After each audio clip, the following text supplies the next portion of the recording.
2024 के लोकसभा चुनाव की ऐतिहासिक जीत के जश्न के बीच कुछ चिंतन, कुछ मनन और कुछ मंथन के बाद उपजे सवालों के साथ बीजेपी ने हिंदुस्तान के इतिहास में स्वर्णिम अक्षरों से इतिहास तो लिख ही दिया। इतिहास ये कि नरेंद्र मोदी तीसरी बार प्रधानमंत्री बन रहे हैं। इतिहास ये कि नेहरू के बाद नरेंद्र मोदी दूसरे नेता बनेंगे।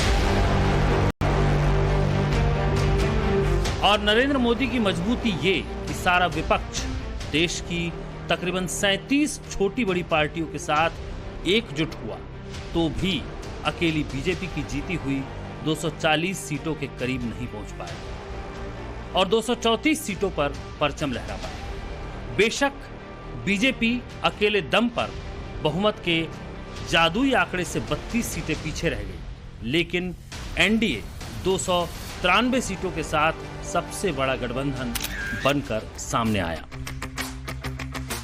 देशवासियों ने भाजपा पर, एनडीए पर पूर्ण विश्वास जताया है। ये विजय दुनिया के सबसे बड़े लोकतंत्र की जीत है। उतना ही उत्साह, उतनी ही उमंग और उतनी ही ऊर्जा के साथ देश के प्रधानमंत्री अपने नए मिशन पर आगे बढ़ने जा रहे हैं। लेकिन ये भी सच है कि वो उन कारणों और आस्तीन में छिपे सांपों को नहीं छोड़ने जा रहे हैं जिन्होंने उन्हें नाउम्मीदी के अंधेरों में रखा। और कैंडिडेट जब तय हुआ था तो नया बीजेपी जो है वो लोग सामने थे। इस विषय में मुझे कुछ बोलना नहीं, जो बोलना है पार्टी के अंदर बोले।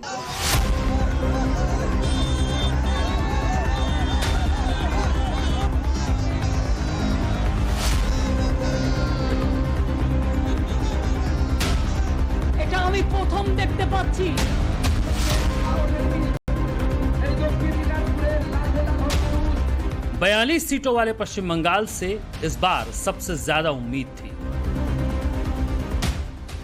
अपनी रैलियों में, रोड शो में मोदी इस बात का जिक्र अक्सर करते रहे और देश की जनता को भरोसा दिलाते रहे कि देखना, इस बार पश्चिम बंगाल हर किसी को चौंकाएगा।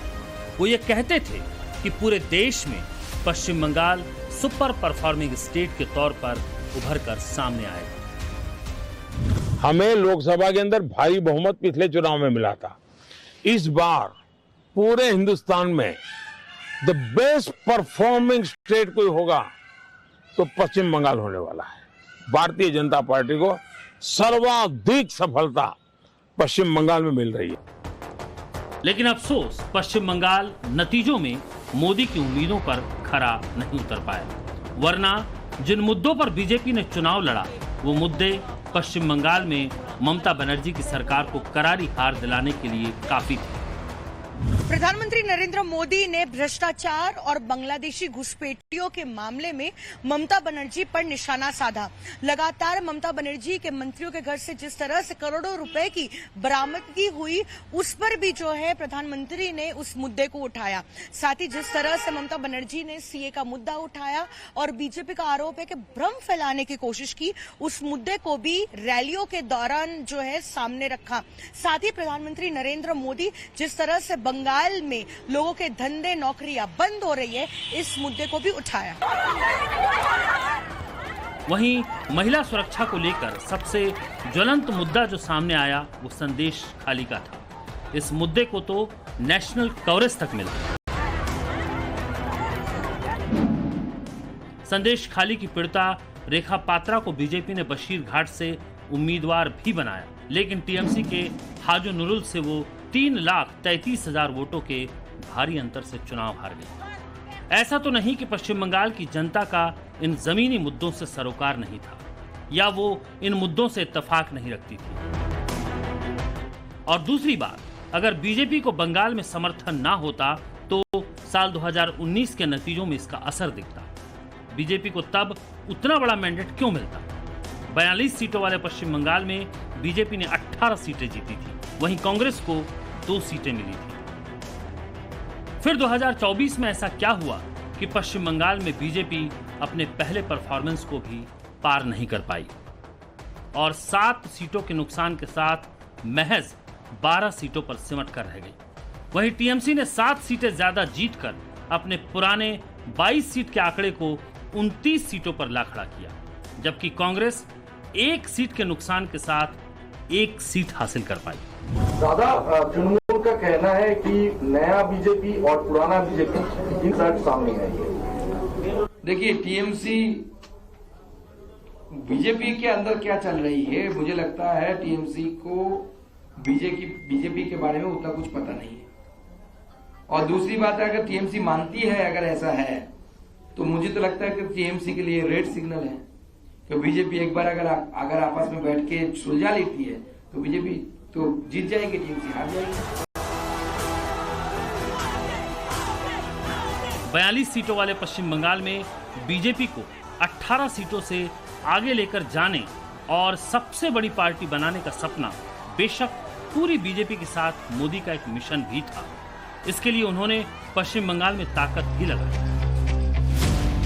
देश के प्रधानमंत्री नरेंद्र मोदी ने अपनी कुल 158 रैलियों में से अकेले पश्चिम बंगाल में ताबड़तोड़ 22 रैलियां की थी, जो अपने आप में एक रिकॉर्ड था। इससे पहले किसी भी प्रधानमंत्री ने पश्चिम बंगाल में इतनी रैलियां नहीं की।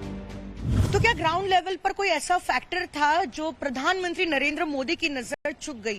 क्या चाणक्य, अमित शाह और राजनीतिकार जेपी नड्डा नहीं समझ पाए? अगर ग्राउंड लेवल की रिपोर्ट देखें और लोगों से बात करें तो राज्य में जो बीजेपी का यूनिट है उसकी अंतर्कलह की वजह सामने आ रही है। यहाँ पर भाजपा का ऑर्गेनाइजेशन किधर है? वो तो वापस में लड़ रहे थे, आदि भाजपा वर्सेस तत्काल भाजपा। नए जो लोग गए थे वो पार्टी को हाईजैक कर लिए थे, वो कंट्रोल कर रहे थे ये भाजपा वालों को, इसका उसका सीट चेंज कर दिया था, ये कैंडिडेचर सब नए जो पार्टी हाईजैक हो गया था उनका। यानी जमीनी स्तर पर बीजेपी के वोटरों को मजबूत रखने की जिन्हें जिम्मेदारी दी गई वो अपने पैमाने पर खरे नहीं उतर पाए। उन्होंने टॉप लीडरशिप को अंधेरे में रखा। पश्चिम बंगाल में लीडरशिप को देखें तो सेंट्रल लीडरशिप में नरेंद्र मोदी के बाद अमित शाह और जेपी नड्डा थे और स्टेट लीडरशिप में विपक्ष के नेता सुवेंदु अधिकारी, पश्चिम बंगाल में बीजेपी अध्यक्ष सुकांत मजूमदार और पश्चिम बंगाल की बारीक समझ रखने वाले पूर्व बीजेपी अध्यक्ष दिलीप घोष थे।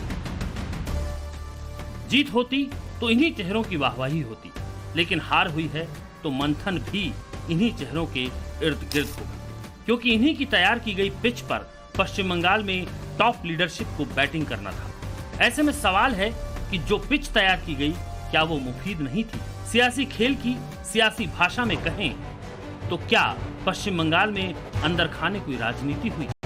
पद और प्रतिष्ठा को लेकर कोई मतभेद हुआ जिसने पश्चिम बंगाल में हार की स्क्रिप्ट लिख दी और मोदी का super performing state poor performing state की लिस्ट में आ गया?